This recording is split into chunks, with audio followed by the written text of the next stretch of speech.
Sudah. Kalau bisa dibalik kita. Tidak, baik.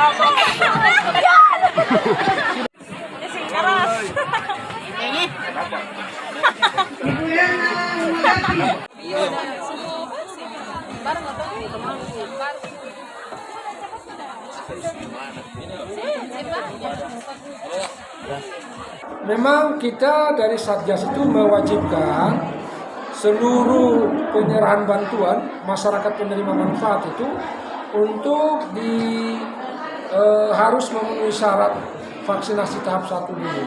Kalau belum, maka dia tidak bisa menerima bantuan baik yang bersumber dari APBN, APBD provinsi maupun APBD kabupaten. Sama juga dengan PNS, harus vaksin lengkap baru terima TPP-nya. Khusus pegawai kontrak minimal tahap 1. Nah, kita harapkan dengan langkah-langkah ini bisa mempercepat target vaksinasi kita. Selain itu, kebijakan Pak Bupati juga dan Muspida disediakan sembako walaupun kecil tapi untuk merangsang masyarakat untuk datang vaksin. Siapa yang datang vaksin itu dapat sembako. Terima kasih sudah nonton. Jangan lupa like, subscribe, dan share ya.